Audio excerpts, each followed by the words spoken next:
Good afternoon, everybody. Let's make a start. I'm very pleased to welcome Steve Burt, today's speaker. Steve, of course, needs no introduction, being a very well-known local historian. Steve's going to talk to us today about the Coupland Plan. So I'll hand over to you, Steve. Thank you. Thank you very much indeed.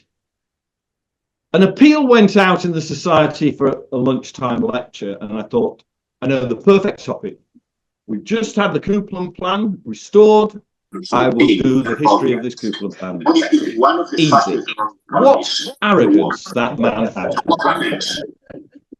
I have brought a swear box along with me, and I will be throwing money in it as I give this lecture because it proved to be an absolute swine to research. It was not easy at all. But nevertheless, you look back at how I did it. So today, I'm not delivering a formal lecture. Instead, I want to describe the journey I went on to try and understand why this plan, Kevin, it looks as though it's gone to sleep. This plan was created, and could I identify which person? Yes. This plan here, and could I identify the person who created it? Who paid for it? These are obvious questions. Now, being a member of the Thoresby Society for over 50 years, I know I don't look that old, but there you go. A sin-free life, this is what happens. Not only have I benefited from absolutely fantastic friendships, the access to specialists in so many fields, the privilege of being able to use a magnificent library, but also the extensive collections we've got. And you know, the fascinating thing was that when we moved from Claremont to Leeds Library, that very important step, while everything was being brought out of storage, it gave me a golden opportunity to photograph items that I had never seen before, and they were substantial. But out of all those hundreds of photographs I took over those months, one item stood out above all the rest, and it was this plan. 27.5 inches by 22.5 inches, i.e. 170 centimeters by 157. It was in a very poor condition. Now, why was I so interested in this? Well, this is about when you've studied the history for so long, you have these preconceived images of what places in Leeds were like in the past. So if you'd read the Reverend T.B. Whitaker in Lloydis in Elmet, 1816, he put industrialisation of Leeds as a calamity. He stated that half a century ago, 1756, Holbeck was a detached village chiefly inhabited by clothiers, with an interval of many pleasant fields planted about with tall poplars, by which it was separated from the town of Leeds. From this tract, verdure and vegetation are now fled, and the smoke of it ascendeth to heaven. Reverend Parsons Jr., thanks for the correction, Kevin. In his History of Leeds, 1834, wonderfully changed is the village of Holbeck. It was formerly a pleasant village, possessed of no claims to rural seclusion, yet still surrounded with verdant fields and thriving poplar plantations, and enjoying an atmosphere uncontaminated and salubrious. Very pleasant. But now the scene is completely reversed. Holbeck is one of the most crowded, one of the most filthy, one of the most unpleasant, and one of the most unhealthy villages in the county of York. No bias there. Numerous lanes and streets with a vast population now connected to Leeds. The trees have been cut down, the meadows have disappeared, and the air is loaded with black vapours which issue from its immense manufactories. Not looking good for the area where this smack is. This planet. Charles Turner Thackeray, the man responsible for writing the first really excellent, effective arts, trades and professions on health and longevity. He wrote, "From the great consumption of coals and abundance of factories, the air of Leeds would appear to be fouler than that of other places of equal size. The extent of a polluted atmosphere is much greater than the public believe. From the fleece of sheep, as well as the circumstances, I conceive that, generally speaking, the air is vitiated in a greater or lesser degree for 4 miles round Leeds. The effects of coal smoke in an extraordinary quantity and applied for a considerable period deserves attention." So here he's writing and basically saying, well, if you live in this South Leeds area, well, it's not looking good for you. And, you know, there's all that was written, the flight to the northern suburbs of the elite, moving up to places like Potter Newton, Chapel Allerton, Headingley to escape this dreadful atmosphere. But this is why this plan of this area on the bounds of Hunslet and Holbeck in 1817 so fascinated me. Because in a minute, we're going to look in detail at this plan. So what clues did I have to go on? Well, the first is very clear. It's a plan of an estate situated in the township of Holbeck and Hunslet, the property of Mr. Charles Coupland, and it's made by John Crooks in 1817. Now, how lucky was I that D.J. Bryden had written in his article, Private Venture Schools in Leeds 1750 to 1800, in a recent Thoresby Society publication, had included this gentleman and his son. What could be better? John Crooks, the first, had joined John Pullman's writing school on Briggate in 1766, and he remained there for only a year before he moved to Lambert's Yard on Briggate, where Messrs. Carter, Crooks and Bean advertised their school. 6 years later, he was running that place by himself, but he supplemented his income as schoolmaster by offering his services as a surveyor. In 1780, he moved to Call Lane and described himself in the directory as schoolmaster and land surveyor. So it was obviously him that did it, was it? Then you start to look at the date, 1817. No, it couldn't be him, could it? Swearbox gets its first coin thrown in it.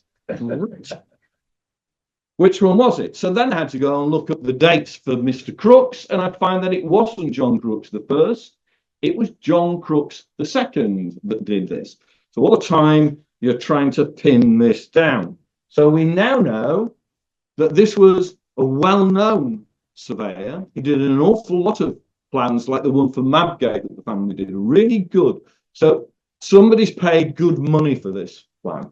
And the person who's paid for it is Mr. Charles Coupland. So, of course, 1817, we've heard what's happening in the area. It's going downhill. So this is obviously a sale plan. And it's a sale plan for an estate of over 20 acres. It's vast. It's not small, isn't this estate? But hang on. It says that there are new fences, and it's showing that these new fences are being put around farmland. No, surely it's industrializing. You can't possibly be investing in new fences around farmland so is it a sale plan or not? And where is this 20 acres located? Now, when I was trying to describe to people where it was, the nearest place that most of you will know is Crown Point Retail Park. So we all know where we are there. If you go out of the back of Crown Point Retail Park and cross Dewsbury Road, it's there on the hill, sloping up. So it's not on the actual Crown Point itself, it's just across the road. And of course, it was well located. It was located near the new Dewsbury Road, put in 1817. And obviously in time, it was going to be near the New Midlands station. So this estate, had I got it right? Well, yes, I had got it right, because it's just off that Lady Pit Lane, and one of the places on that is called Coupland Street. Bingo! So I have got it right. But as you shall see from the Google plan, it's very difficult to show what's there today because it's one of those nondescript areas. But I hope most of you now know whereabouts we're talking about. It's the back entrance and across Dewsbury Road and just on the hill. So let's have a look in more detail at this wonderful plan. It's obviously a sale plan. I went on British Newspaper Archive Online, wonderful, wonderful resource, not a single mention of a sale plan. So, can't be a sale plan. You then sit there, don't you, and think, well, why do you go to all that money for Mr. Crooks to come and do that? That makes no sense whatsoever to me. More hours were wasted. What had the plan got on it? What clues could I find there? So when we look at it, we've got dwelling houses, warehouses, and we've got a garden, and we've got a yard. We've got another garden. We've got a fish pond. We've got a ha-ha. This is a really splendid merchant's estate. You know, a mansion house, a house with a close. You've then got all these fields around it. You've got lush plantations. And then just to top it off at the end, you've got another fish pond. Well, let's put our magnifying glass on this estate. Here we've got the mansion on the edge of the estate. Now, this is a substantial mansion. Surely there is a photograph of this mansion. I looked everywhere. And in the end, the only place that I could catch a glimpse of it were in the demolition photographs for the Lady Lane estate. And then that is all that we've got. And it's that tiny little bit on the back of that. It's substantial. What else is there? Fish ponds. Once you start to colour them in, this isn't some tiny little pond. Think of Canal Gardens and times it by 3. This is water with probably carp or something inside there. You've got an orchard. You've this garden, extensive garden with a ha-ha. And then to the side of it, you've got these dwelling houses and warehouses. Now let's look at this in detail. When you've been around as long as I have and you've looked at as many plans of this, you start to think, this is a classic early mill site. You've got here, I would have thought, a mill, the mill manager's house, and then the workers' cottages scattered around it. But it doesn't say the mill, it sells a warehouse. That does not make sense at all. The other thing that we need to remember is this part of Holbeck was famed for the quality of its water. Up until us getting Eckert water in the 1840s, most of these people relied either on the pumped water from the polluted river, not a good choice, or by the people who actually went round hawking Holbeck water, which came from a series of wells, not just one. It was a generic term for a whole series of high quality water wells. Now, the thing with those is you had to be careful because of the rock structure under Holbeck. Some of those wells contained sulfur, a bit like the Harrogate water. So you could also have some rather vile tasting water. Any of you taste it? But here we are. There is one of these wells with an access track stuck in the middle of these wonderful fields of arable and meadowland.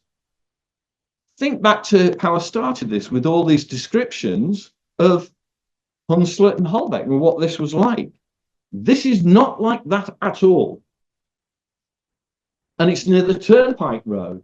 Wonderful, wonderful asset in terms of ownership of property. There was only one item later added that made no sense and still doesn't make any sense, because somebody at a later date had put a ruler, put a red line right the way across it and put line of a railway. It's nowhere near any railway at all. So that bit still didn't make sense. So here we have this wonderful plan. So I know who it was. John Crooks II drew it. So now who is Mr. Charles Coupland? Oh dear. You go to the trade directories and there are two Charles Coupland. Square box is filling very quickly now, and my frustration with this is growing by the minute, regretting ever offering to give a lunchtime lecture to the Thoresby Society. There are two. One's a brandy merchant living in Little Woodhouse, and the other is a solicitor residing in Park Square. So I go on British Newspaper Archive online, go through these, and the solicitor comes up time and time again, because he specialises in bankruptcies, and a lot of his bankruptcies are dealing with people in Hunslet and Holbein. So what would logic tell you? Bingo, hit it, it's obviously him. So assuming that that's the case, let's go and see if it's the sale plan. No, not a jot online. How am I going to solve this then? Well, I'm assuming it's him. Let's go to the West Riding Registry of Deeds to tighten up on this. I spent a whole day there watching poor people lug huge books out of the side. And of course, as time's ticking on, there was only one volume left to look through. And you know what I'm going to say? That was it. That was it. Another day of my life I'm never going to get back. But nevertheless, it gave me the very information that I required. In this, it is absolutely that estate it refers to. There was no reference to it in 1870. The reference to it is in 1843, but it actually recites what had gone on before. And it gave me the clues which I needed to take the matter forward.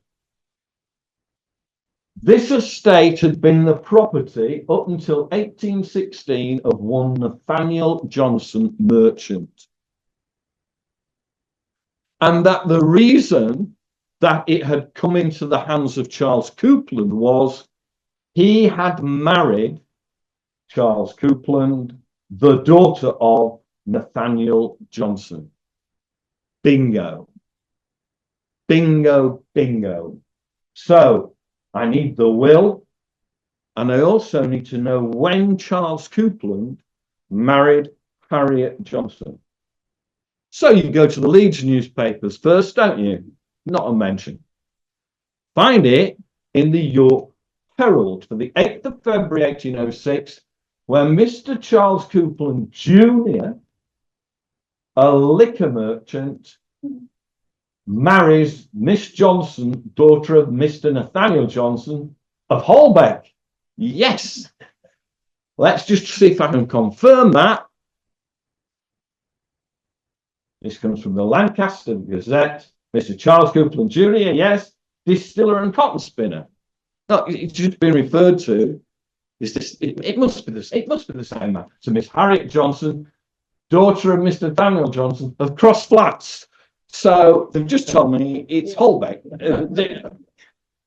This is so frustrating. And one of the things that I hope comes out of this lecture is that when you get these settlements on the bounds of Holbeck, Hunslet, Beeston, they are all interrelated, and people in the press are not bothered about being pernickety. Whatever's quick, simple, they get out there. And so we now pin it down. But this distiller and cotton spinner, when Kevin and I were doing the book on Hunslet, we came across the cotton spinners named Coupland, but they went bust. In fact, we even included a sale plan of them, their building going bust. Here it is. So if it's that, how is Charles Coupland related to Thomas Coupland of Little Woodhouse, the person who had been instrumental in starting on the mill complex there. Now, I've put out so that you can see at the end of it, those that are here, these very documents at the back of the room, which are fantastic, because what I hope it reflects is the richness of our collections and how many items in it which don't seem to relate. All of a sudden, it's like a jigsaw puzzle. Little pieces start to come into place. And this is a magnificent plan. But if this was Coupland's, Mrs. Coupland, what's the relationship? So I then go back to the trade directory, and obviously, and I assumed wrongly, incorrectly, that it was Charles Coupland, the solicitor. It wasn't at all. It was the spirit merchant. I got it wrong. Then started to look for bankruptcy. And here we have Charles, Richard, Frederick, and Edward Coupland, spirit merchants and cotton spinners. And it's a notice that they've gone bust that appeared in the London Gazette on the 3rd of April, 1821. What more could I get out of this? Go to the Globe, very similar information. But then, as we would all go and read, the Law, Chronicle, Commercial and Bankruptcy Register for the 21st of June, 1821. A thriller in 7 parts. And here we've got, though, some really nice, more information about our Charles Coupland. He's based in Leeds. Richard Coupland's in Hunslet, but Edward Coupland is in Salford. And they are spirit merchants and cotton spinners, dealers and chapmen, carrying on trade of spirit merchants at Leeds, cotton spinners at Hunslet, and in Manchester, they are under the guardianship again of the Coupland Plan. They are a firm, Thomas Coupland and Sons, bankrupt. So I now know that Charles Coupland, who got that estate plan made in 1817, by 4 years later is a bankrupt. And then in June 1821, at 1 o'clock in the afternoon, precisely on Friday the 29th of June, in London, on Cannon Street, those who were owed money had to vote as to whether the real and personal estate, the household furniture, the fixtures and other effects of the bankrupts should be auctioned. Now, no surprises, that was assented to. And then when you start to look in the Leeds Mercury, these people own so much. This is almost like Majestic Wines going bust. You know, they are, it's just so astonishing that this is the case. So what you can't read from there. So what I've done is summarized on this side what they are putting up for sale. In Little Woodhouse, 2 mansions with coach houses, wash houses, brew houses, extensive gardens, and several closes of valuable land. In Hunslet, 3 mills powered with steam engines, 2 of which were operated directly by the Coupland family for the production of cotton textiles. The other was a communal scribbling and fulling mill. Several cottages and plots of land there, but notice no mention of the Coupland estate of 1817. Why was it excluded? Did Charles actually own it? Or was it really his wife's estate? Who was her father? Find the will. Now then, this is about friends in the right place. Oh, I'm useless with ancestry, you know, hopeless. But I know a very kindly woman who works at Leeds Local and Family History Library called Karen Marr, who, if you appeal to her better nature, you probably won't miss advertising, Karen, but if you appeal to her better nature, will virtually by return of email send you the very information that you require. And bless her, because that was what I needed. I then go to the Borthwick Institute and I apply at the University of York. They will look through their probate indices to try and find this will, which was proved in September 1817. Now, again, you can never do this kind of talk by yourself. I email them the details. They email straight back and said, we found the will. But I think what you will find interesting is this was proved in the prerogative court rather than the local exchequer court.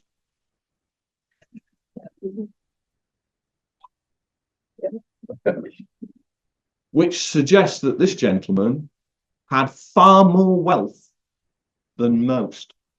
Now, isn't that interesting? So this Nathaniel Johnson, who we'll need to find out more about later. So I then get the will. Now, I just wish that late Georgian lawyers had seen the Chuckle brothers who say, to me, to you, to me, to you, because this is just almost impenetrable legalistic gobbledygook.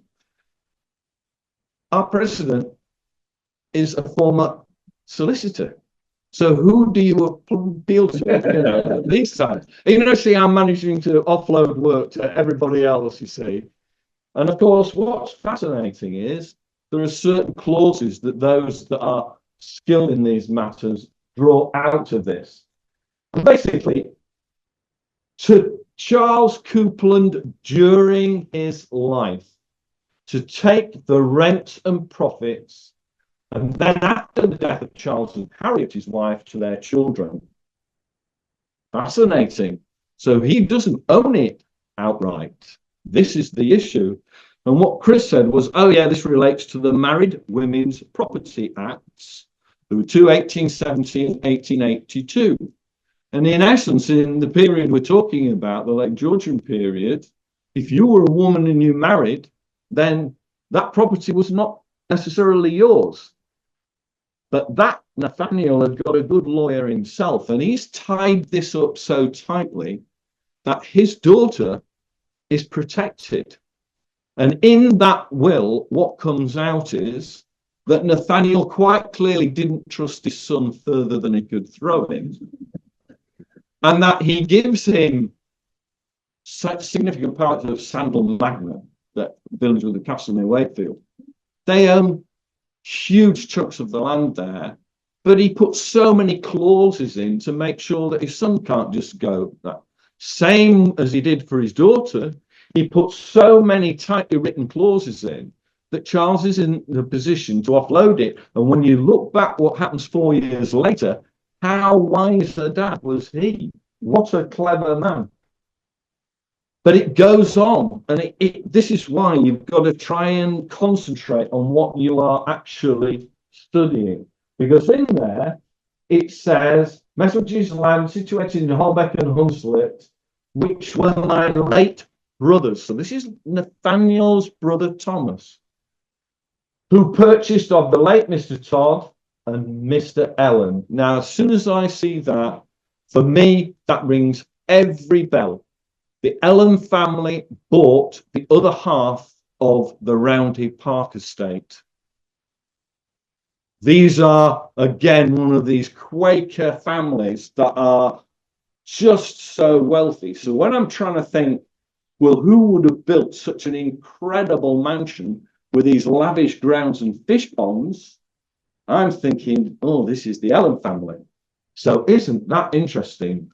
So was this the property of Gervais, who came from Halifax, a very successful clothier, or that of one of his sons who had become merchants in everything from cloth to tobacco? But then I thought, no, if we go down this rabbit hole, I'm here for another 7 months. So I now know as to why this estate had not been included in that sale of assets in 1821. It was basically held in trust for his wife. He only had that life interest. So now let's try and find out who this Nathaniel Johnson was, who had originally held it. How had he made his money? So I then went to my favorite, I think it's such a wonderful, wonderful, wonderful thing, the British Newspaper Archive online. And I started to tap in the search. Nathaniel Johnson, nothing. N. Johnson, nothing.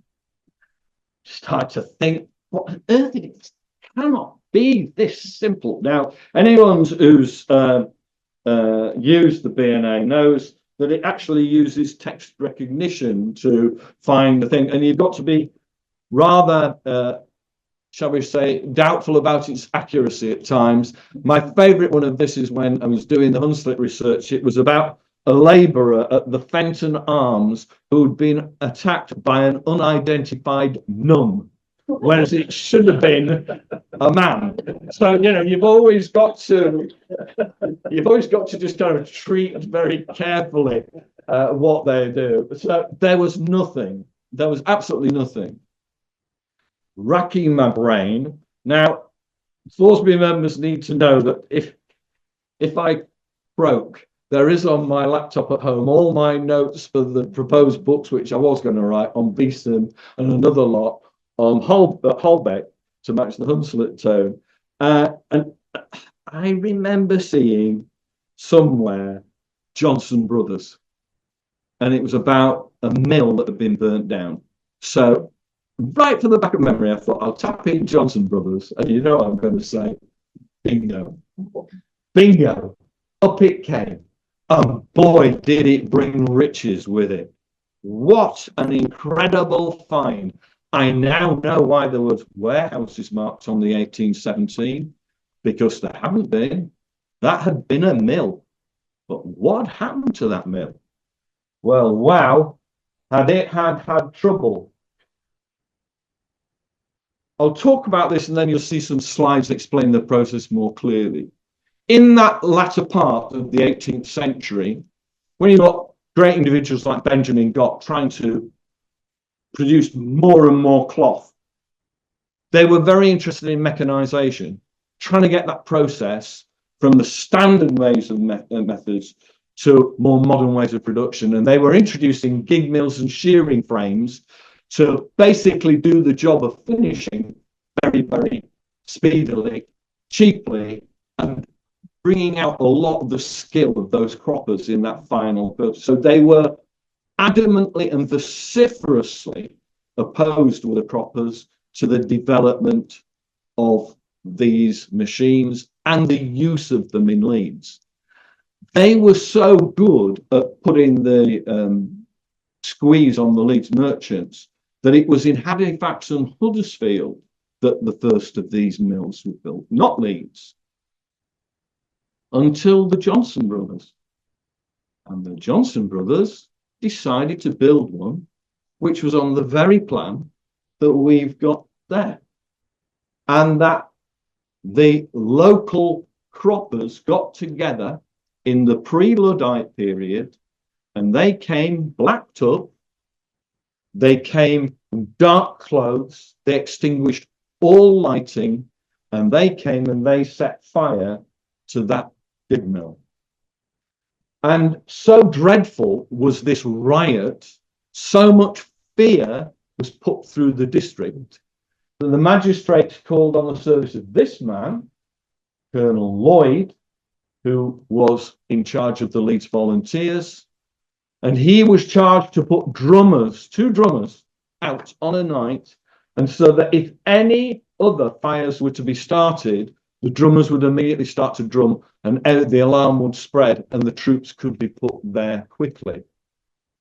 Now, what we get from this is the fact that this mill, used for the raising of cloth by Mrs. Johnson, was pulled down and totally destroyed.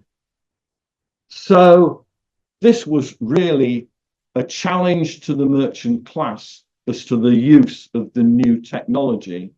Now, this is a good 16 years before you're getting the Luddites, 15 years before the Luddites, and the attack on Oatlands Mill run by the Oates family, who similarly went down that path. And again, there were attempts to burn that mill down. Now, this is what we're talking about, the old traditional methods of finishing. And there you've got these huge shears. I mean, they must have weighed a ton. And to get that final finish was quite a skill. But before you went to that stage, you had to raise the nap. And of course, these are the kind of machines that were being introduced at the time, which were a real threat to wage levels and work of those croppers. Now, the Johnson brothers weren't just going to leave it at that. They put in the paper that they wanted to thank the mayor, recorder, the aldermen, and gentlemen of the cavalry and the volunteer corps. So you can say That was some riot to get these mounts out. To afford their assistance in repressing the daring and outrageous riot which took place at Cross Flats. Well, it was Holbeck in the other one. You can see how it's just a nightmare. And on Monday night, as well as for their kind promise of future assistance in case of need. This hit the nationals as well as the locals. It featured in the London Gazette, where it reported what had happened. It reported that £50 reward was being offered by the government, basically, and £50 from Johnson's themselves. £100 was an absolute fortune for any information leading to the arrest of these felons. Nobody came forward. Not a single person came forward to claim that reward. And that shows you the solidarity within those working classes and just how seriously they took that threat of modern mechanisation of process. So, is that the end of the story? Not at all. These people have very long memories, these croppers. And in 1803, Nathaniel Johnson is walking with his daughter, Harriet, the future wife of Charles Coupland, when he is attacked by two men. Unfortunately, Coupland is a strong man. Despite being taken to the ground, punched, kicked, he gets up, grabs one of them and restrains him. The other one runs off, and they manage to get William Smith, a cloth dresser, 6 years afterwards, arrested, and he is then taken, and he said, to the suppression of this growing and dreadful evil, said the judge, who then sentenced him to 12 months hard labour in York Castle. So, we've now got a much deeper understanding of how this estate had developed, who'd been responsible for the development of it, but what was to happen to it next. Now, the Thoresby Society's collections are just so rich. Again, at the back of your mind, I kept thinking, I've seen Coupland before. And here he is, because we also have the sale plan for this estate in 1864. How absolutely incredible. And what we find now is that we've still got our mansion house at the top there, but gone are the orchards, gone are the gardens with the ha-ha, you've no fish ponds anymore. The fields, which had once been lush with meadow grass and had been ploughed for arable purposes, all gone. So in that period, 1817 to 1864, there is a complete transformation of what's happened. The estate has been subdivided and broken up into building plots by Mr. Charles Coupland et al. Building has already taken place, but on this sale plan of 1864, new streets have been placed on it. Coupland Street. I wonder where that name came from, you know, lack of imagination on the naming of streets. But what you have are these as building plots now, and they're significant building land. Here you've got warehousing has now been transformed by 1864 back into a mill.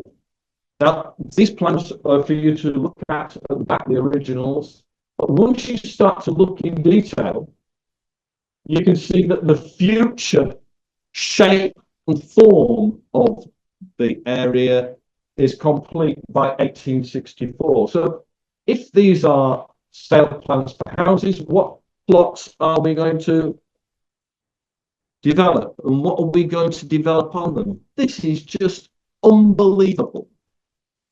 Because I looked at what housing was on Coupland Street, and what do you come across? In 1861, a convicted gentleman selected a plot on the Coupland Estate at the junction of Coupland Street with Greenmount to erect a block of 10 model houses.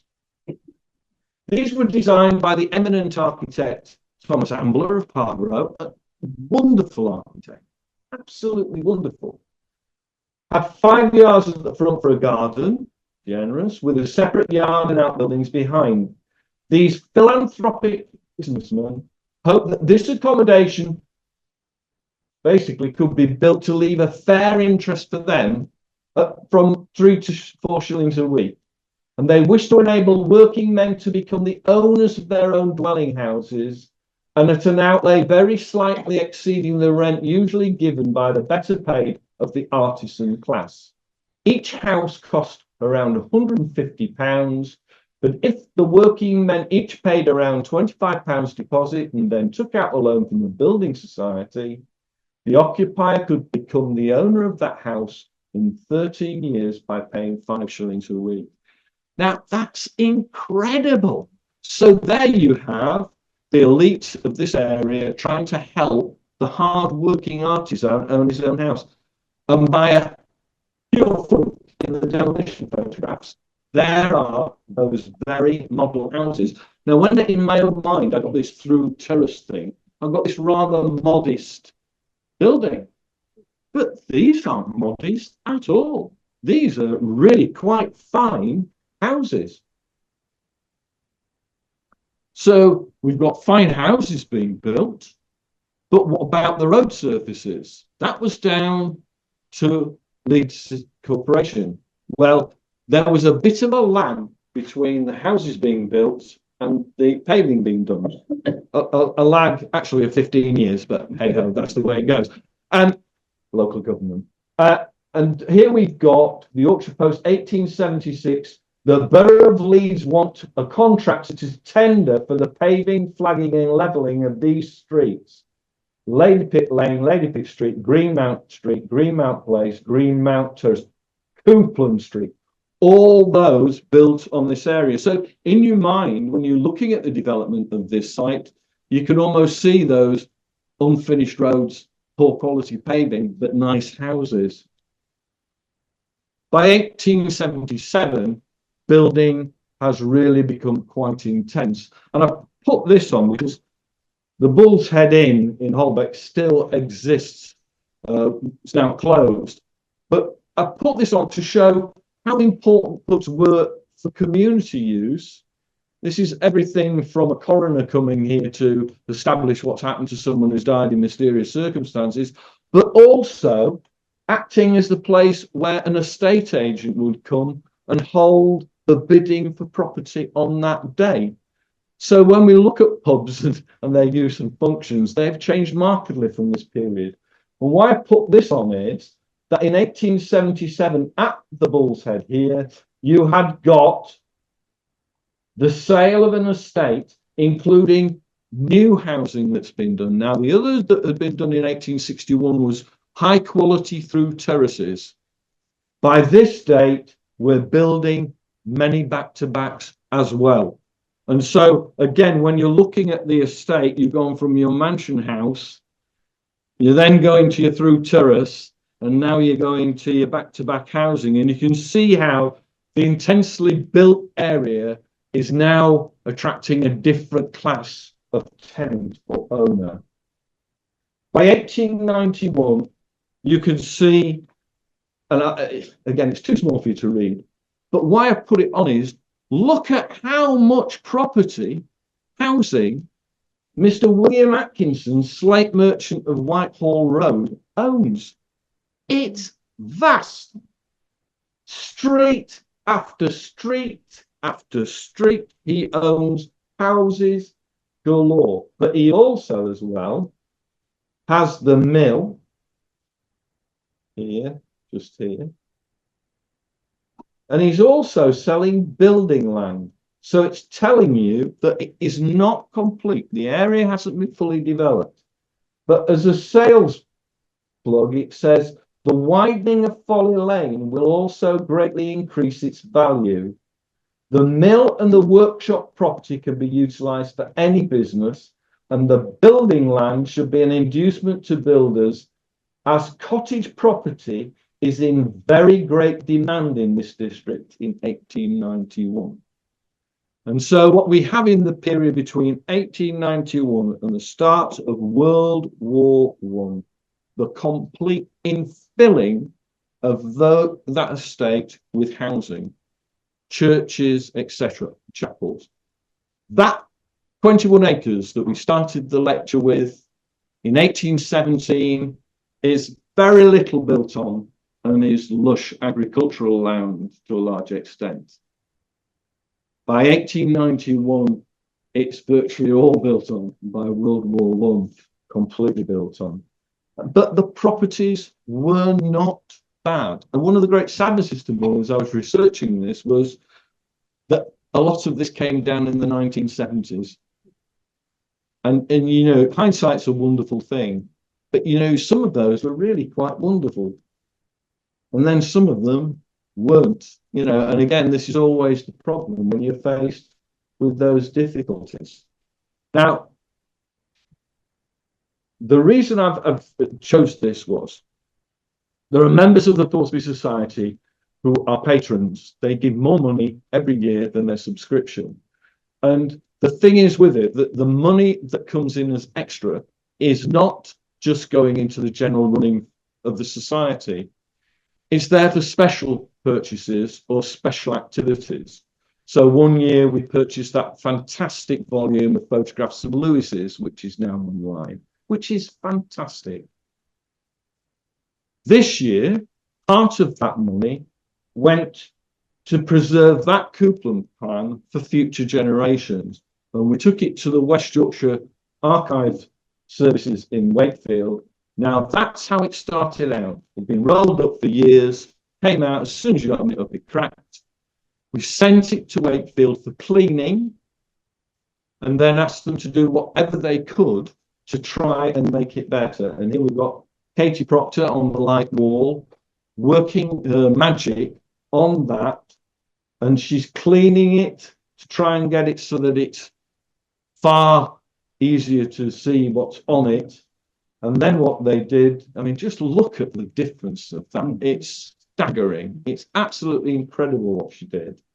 But then what you can see, of course, are the nasty cracks which are down the side. And you can't just leave it like that. It'll just get worse. And so again, using her magical technique, she scrapes off all the loose items and she adds this Japanese paper which has covered it, and it's been rebacked. So it is now in a really strong, good position. And what I'd say is, you know, what a great way to spend patrons' money in trying to secure for the future the collection. And what we're doing is we've got an audit going on all the time, looking at our items, whether they be books, maps, plans, photographs, and identifying those items which require attention. And so I would appeal to anybody that would like to be a patron. It really is money well spent, and this is what we're doing at the moment. We're in the process of getting accreditation for the Thoresby Society, which then mean that we can apply to the HLF for funding. And again, this is all about improving our archive and the extent of the storage. And we're doing this with the Leeds Library at the same time. And that's so important to us because this society collects things which West Yorkshire Archive Service doesn't collect. So they will only take basically primary source material. We don't. So there are things that we would want to keep for the future. So for example, Kevin Grady's 7 filing cabinets full of information on historic buildings of Leeds. You know, when you eventually go, Kevin, you know, I hope I'm here to take charge of the removal of these 7 filing cabinets, but we need to move them into safety. Now, because within that there's primary material, but there's also as well secondary sources, photocopies, which are not going to be taken away in West Yorkshire. So you can see that Thoresby has a very unique role and responsibility here. We've taken Don Cole's wonderful archive on Cookridge, Addle, Echo, Arthington. We've just taken Robin Dove's archive on Chapel Allerton. So, you know, these are important collections that shouldn't be lost. So what I hope I've done today is kind of show you how wonderful our collection, how rich this collection is, and how if you look carefully at something like this, you begin to piece together all the different pieces of the jigsaw and link so many items that we have within our wonderful collection. Thank you all very much indeed. Questions?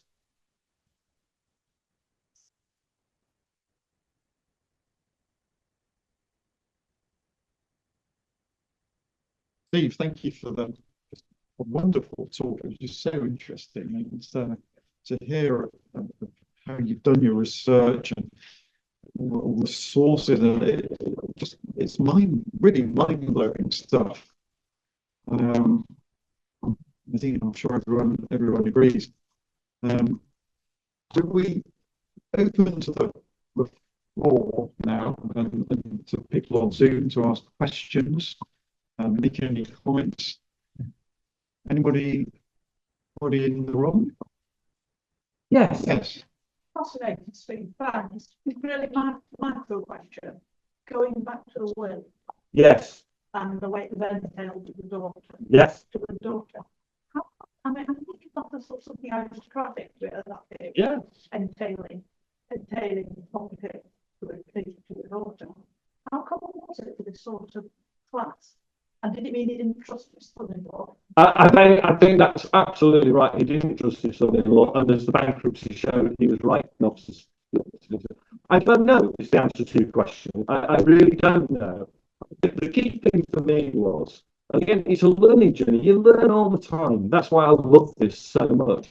You know, when the book was so helpful, they point out these things about the nuances of the different courts. You know, you don't know that. You tend to look things through our eyes today.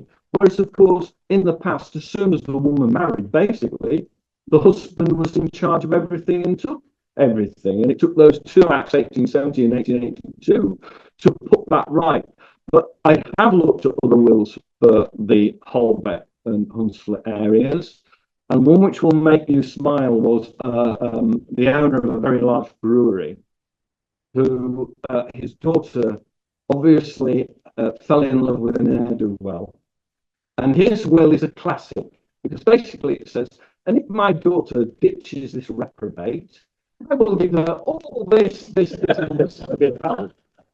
However, if she marries this person, I leave her nothing.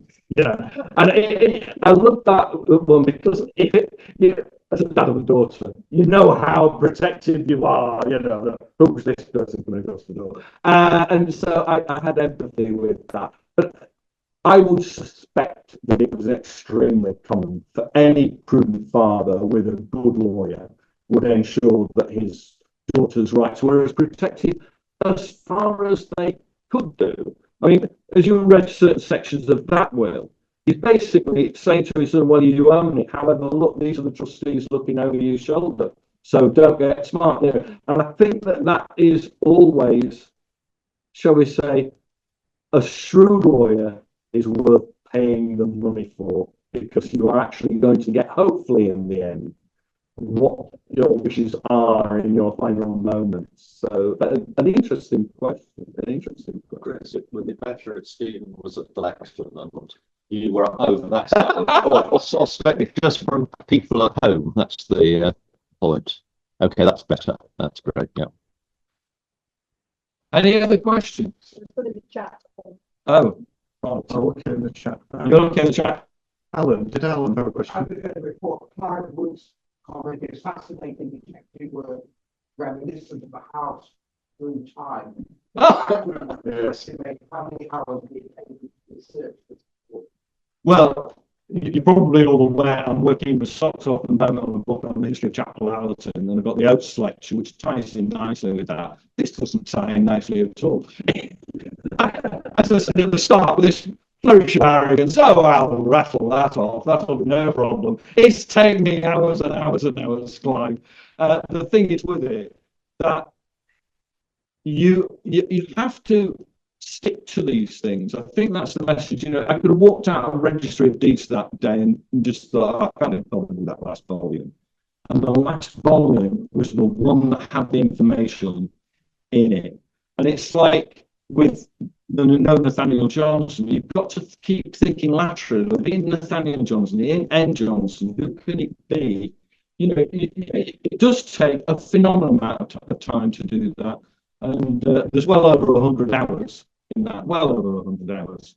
And then your problem is, how do I shrink that to a 50-minute presentation so that people are not nodding off because you've gone into such detail? So, you know, so yes, it did take much longer. Hence this box. Because it was so long, I kept thinking, I've got to get on and check it out. And hey ho, that's the nature of it. Got lost somewhere. And the last chap who owned all the houses, was it Michigan? Oh, who was that? The estate merchant. The estate merchant. Yeah. Did he buy the estate of Johnson? No. And so in answer to your question, I don't know. I suspect there is a gap. And I suspect what happens is, it's like any of these sales of building lands. Somebody buys 21 acres. The next person then sells on 18 acres and they develop 3. The next person then develops 3 acres and they sell on 15 acres. And all the time that building land diminishes in style.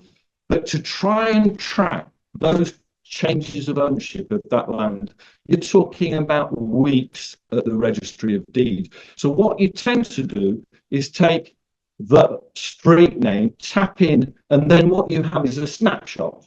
And you are right, there is no easy timeline. You have a snapshot of who owned that and developed it. And in that last section, what you can see there is he's a slate merchant. So you're reading to that cheap building materials is what I goes into that. Right, load of land, have a bit of spare cash this year. I'll throw up an 8 block of back-to-back housing. Year afterwards, oh, maybe have a good year this year. Cheap building materials, another 8 block. So again, it's not like a modern estate like where I live, where they throw up 313 houses in 36 months. It wasn't like that. It was ad hoc, piecemeal. And so, yes, it's not easy to tell the comprehensive story of every parcel, but he will have owned the land. Yeah, he'll have bought that at some stage, but from whom? I don't know who he bought that land from. Liz. You said a lot of research is something like this. You have to be careful not to go down all the byways and try to be there for days. But I just want to know, were you ever tempted to see what happened to Harriet? And how did she get? Do you know, Les, I was, because one of the things which I found very upsetting was that in 1821, they're having a terrible time. Husband's bankrupt. Their name's been dragged through the mud nationally. It's in all the newspapers. This once vast estate, you know, family and lovely houses in Littlewood House, they've got all these mills, all these land, and now she's, in essence, to an extent, had it not been for her father's prudence, there would have been sunk into poverty. And then that same year of 1821, she loses a son. And you know, your heart goes out because you think it never ends, but it falls. But what you could take from it was she had, in the end, 8 surviving children, 5 boys and 3 girls. And what I found interesting was that they were in so many strange occupations. So one is a clerk to the Leeds and Selby Railway. Another is a mariner. You know, they couldn't be more different in their lifestyles, and it almost tracks that going down a peg. Harriet herself dies, and I think this is the reason for that 1843 material at West Riding, because I think at that point what they're trying to do is put some of the estate into trust. What we know for a fact is that by 1864, all those legal obstacles to them being able to sell that land freely have been overcome. And so the estate can be literally sold on. But what I found interesting about that plan was, quite clearly they've been selling off piecemeal blocks, like the 1861 sale to the gentleman, a benevolent gentleman for model housing. So all the time they've been selling off land, but this was about the estate. So because it's including everything, and Chris may correct me, I assume some of the early sales were on leasehold, not freehold. I don't know is the answer to the question. But yes, I did. And you know, the more you read about Harriet and the children, you know, you can't believe them. You know, she went to hell and back with that woman in her life. But as you can see, yes, I did go. Yes, I did. Yes, but concentrate. Karen.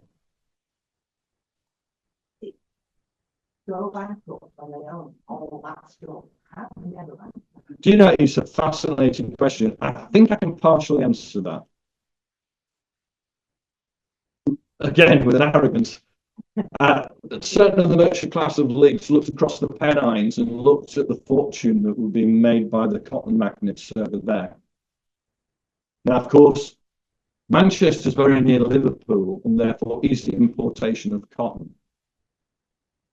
If you're in Leeds, Hunslet, you've got all those additional costs lugging the stuff to Leeds. And of course, the Leeds to Liverpool Canal doesn't open officially until 1816. So the cotton spinning mills in Leeds were not really economic at all, but these families had thrown so much money into it, and they were not alone.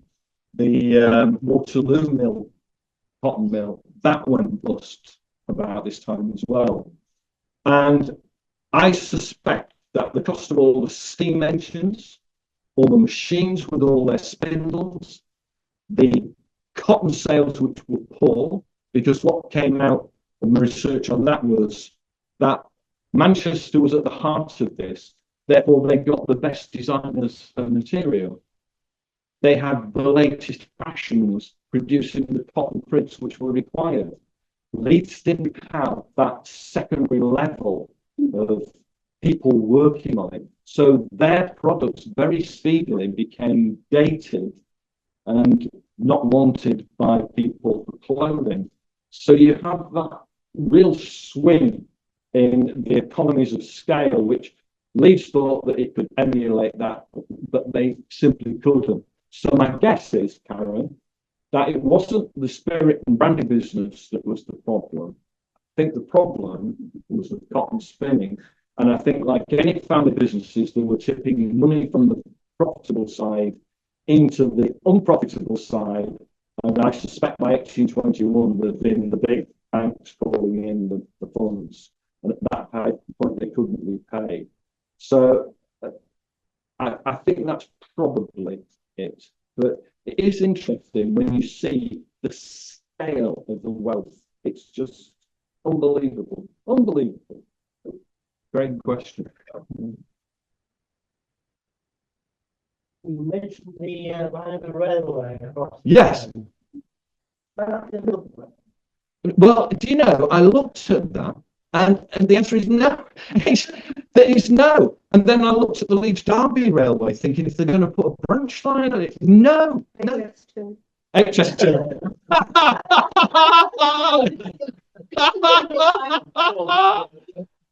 But that had obviously been added at a much later date and made no sense. You know, I know. I mean, as we all know, there are aborted railway schemes like Leeds to Roundhay, but then you have a clear plan of where that railway line was. I know of no railway going in that direction at all, and no aborted plans for it. So it's a mystery. It's that one. It really is a mystery. Okay, that looks like the end of the questions. So we'll close the meeting, and again, just to thank you so much, Steve, for such a fascinating talk, and also to say that Steve is back for the final lecture this year, next month, on the 12th of December, on the Oates Family Part 2, which is on Zoom only.